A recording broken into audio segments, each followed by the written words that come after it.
Hi hello welcome to A K. Delight. ಎಲ್ಲರಿಗೂ ನಮಸ್ಕಾರ. ನಾನು ನಿಮ್ಮ ಅಕ್ಷತಾ. ಇವತ್ತು ನಾನು ರುಚಿಕರವಾದಂತಹ ಬಸಳೆ ಸೊಪ್ಪಿನ ತಂಬುಳಿ ರೆಸಿಪಿಯೊಂದಿಗೆ ನಿಮ್ಮ ಮುಂದೆ ಬಂದಿದ್ದೇನೆ. ಬನ್ನಿ ಹಾಗಿದ್ರೆ ಈ ಬಸಳೆ ಸೊಪ್ಪಿನ ತಂಬುಳಿಯನ್ನು ಹೇಗೆ ಮಾಡೋದು ಅಂತ ನೋಡೋಣ.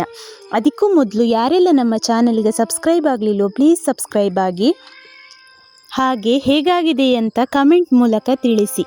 ಮೊದಲಿಗೆ ಒಂದು ಸ್ಟವ್ ಮೇಲೆ ಒಂದು ಒಗ್ಗರಣೆ ಸೌಟು ಇಟ್ಟು ಸ್ಟವ್ ಹಚ್ಚಿ ಅದಕ್ಕೆ 2 ಚಮಚ ಆಗುವಷ್ಟು ತುಪ್ಪ ಹಾಕಿ, ತುಪ್ಪ ಬಿಸಿಯಾದ ತಕ್ಷಣ ಸ್ಟವನ್ನು ಮೀಡಿಯಂ ಫ್ಲೇಮಲ್ಲಿ ಇಟ್ಟು ನೋಡಿ, ನಾನಿಲ್ಲಿ ಒಂದು 10 ಬಸಳೆ ಸೊಪ್ಪನ್ನು, ಮೀಡಿಯಂ ಸೈಜಿನ 10 ಬಸಳೆ ಸೊಪ್ಪನ್ನು ಚೆನ್ನಾಗಿ ತೊಳೆದು ಇದನ್ನು ಇನ್ನು ಹೀಗೆ ಸಣ್ಣ ಸಣ್ಣ ಪೀಸುಗಳನ್ನಾಗಿ ಮಾಡಿ ಚೆನ್ನಾಗಿ ತುಪ್ಪದಲ್ಲಿ ಫ್ರೈ ಮಾಡಬೇಕು.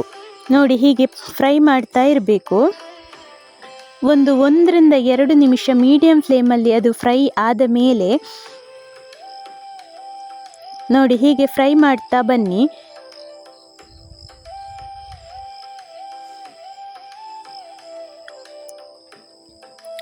ಇನ್ನಿದಕ್ಕೆ 1 ಚಮಚ ಆಗುವಷ್ಟು ಜೀರಿಗೆಯನ್ನು ಹಾಕಿ 1 ನಿಮಿಷ ಫ್ರೈ ಮಾಡಬೇಕು. ನಿಮ್ಮಲ್ಲಿ ಒಂದು ವೇಳೆ ತುಪ್ಪ ಇಲ್ಲ ಅಂತಾದರೆ ತೆಂಗಿನ ಎಣ್ಣೆಯಲ್ಲಿ ಫ್ರೈ ಮಾಡಿ, ಆದರೆ ತುಪ್ಪ ಹಾಕಿ ಮಾಡಿದರೆ ಒಂದು ಪರಿಮಳವೇ ಬೇರೆ.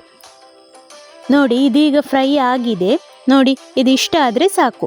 ಇನ್ನು ಸ್ಟವ್ ಆಫ್ ಮಾಡಿ ಒಂದು ಸಲ ಚೆನ್ನಾಗಿ ಹೀಗೆ ಕೈಯಾಡಿಸಿ. ಇನ್ನು ಒಂದು ಮಿಕ್ಸಿ ಜಾರ್ ತಗೊಂಡು ನಾವು ಫ್ರೈ ಮಾಡಿದಂತಹ ತುಪ್ಪದಲ್ಲಿ ಹುರಿದಂತಹ ಬಸಳೆ ಸೊಪ್ಪನ್ನು ಮಿಕ್ಸಿ ಜಾರಿಗೆ ಹಾಕಿಕೊಳ್ಬೇಕು. ಹಾಗೆ 1 ಕಪ್ ಆಗುವಷ್ಟು ತುರಿದಂತಹ ಕಾಯಿ ತುರಿ, ಹಾಗೆ 1 ಚಮಚ ಆಗುವಷ್ಟು ಉಪ್ಪು, 1 ಹಸಿಮೆಣಸು, ಖಾರ ಬೇಕಿದ್ರೆ ಜಾಸ್ತಿ ಹಾಕಿಕೊಳ್ಳಿ. ಇನ್ನು ಅದಕ್ಕೆ ಬೇಕಾದಷ್ಟು ನೀರು, ನಾನಿಲ್ಲಿ ಒಂದು ಅರ್ಧ ಗ್ಲಾಸ್ ಆಗುವಷ್ಟು ನೀರು ಹಾಕಿ ಚೆನ್ನಾಗಿ ರುಬ್ಬಿಕೊಂಡಿದ್ದೇನೆ. ನೋಡಿ, ಇದು ಚೆನ್ನಾಗಿ ರುಬ್ಬಿಕೊಂಡಂತಹ ಮಿಶ್ರಣ. ಇನ್ನಿದನ್ನು ಒಂದು ಪಾತ್ರೆಗೆ ಶಿಫ್ಟ್ ಮಾಡಿಕೊಳ್ಳುವ. ನಾವು ರುಬ್ಬಿಕೊಂಡಂತಹ ಎಲ್ಲ ಮಿಶ್ರಣವನ್ನು ಇನ್ನೊಂದು ಪಾತ್ರೆಗೆ ಹಾಕಿ ಇನ್ನು ಕನ್ಸಿಸ್ಟೆನ್ಸಿ ನೋಡಿಕೊಂಡು ನೀರು ಆ್ಯಡ್ ಮಾಡಿಕೊಳ್ಳಿ.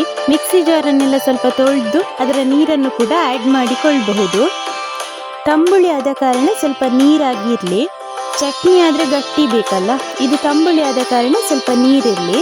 ಇನ್ನೊಂದು ಅರ್ಧ ಕಪ್ ಆಗುವಷ್ಟು ಮೊಸರು, ಹಾಗೆ ಒಂದು ಅರ್ಧ ಕಪ್ ಆಗುವಷ್ಟು ಮಜ್ಜಿಗೆ, ಇಷ್ಟನ್ನು ಹಾಕಿ ಚೆನ್ನಾಗಿ ಮಿಕ್ಸ್ ಮಾಡಿಕೊಳ್ಳಿ. ನೋಡಿ, ಇದು ಪರ್ಫೆಕ್ಟ್ ಕನ್ಸಿಸ್ಟೆನ್ಸಿ. ನಿಮ್ಮಲ್ಲಿ ಮೊಸರು ಇಲ್ಲ ಅಂತಾದರೆ ಮಜ್ಜಿಗೆಯನ್ನು ಆ್ಯಡ್ ಮಾಡಿಕೊಳ್ಳಿ. ಮಜ್ಜಿಗೆ ಮಾತ್ರ ತುಂಬ ಹುಳಿ ಇರೋದು ಬೇಡ. ಇಲ್ಲಿ ತಂಬುಳಿಗೆ ನಾವೊಂದು ಒಗ್ಗರಣೆಯನ್ನು ಕೊಟ್ಟುಕೊಳ್ಳುವ. ಒಗ್ಗರಣೆ ಕೊಡಲಿಕ್ಕೆ ಸ್ಟವ್ ಹಚ್ಚಿ ಸ್ಟವ್ ಮೇಲೆ ಒಂದು ಒಗ್ಗರಣೆ ಸೌಟನ್ನು ಇಟ್ಟು ಅದಕ್ಕೆ 1 ಚಮಚ ಆಗುವಷ್ಟು ಒಗ್ಗರಣೆ ಸೌಟು ಬಿಸಿಯಾಗಲಿ. ಉಪ್ಪು ಬೇಕು ಅಂತಾದರೆ ಆ್ಯಡ್ ಮಾಡಿಕೊಳ್ಳಿ. ನಿಮ್ಮ ರುಚಿಗೆ ತಕ್ಕಂತೆ ಉಪ್ಪನ್ನು ಆ್ಯಡ್ ಮಾಡಿ. ತುಂಬಾ ರುಚಿಯಾದಂತಹ ಈ ತಂಬುಳಿಯನ್ನು ಖಂಡಿತ ಎಲ್ಲರೂ ಒಂದ್ಸಲ ಟ್ರೈ ಮಾಡಿ. ಒಗ್ಗರಣೆ ಸೌಟು ಬಿಸಿಯಾದ ತಕ್ಷಣ 1 ಚಮಚ ಆಗುವಷ್ಟು ತೆಂಗಿನೆಣ್ಣೆ, ಇಲ್ಲಿ ಬೇಕಿದ್ದರೆ 1 ಚಮಚ ಆಗುವಷ್ಟು ತುಪ್ಪ ಕೂಡ ಆ್ಯಡ್ ಮಾಡಿಕೊಳ್ಬಹುದು.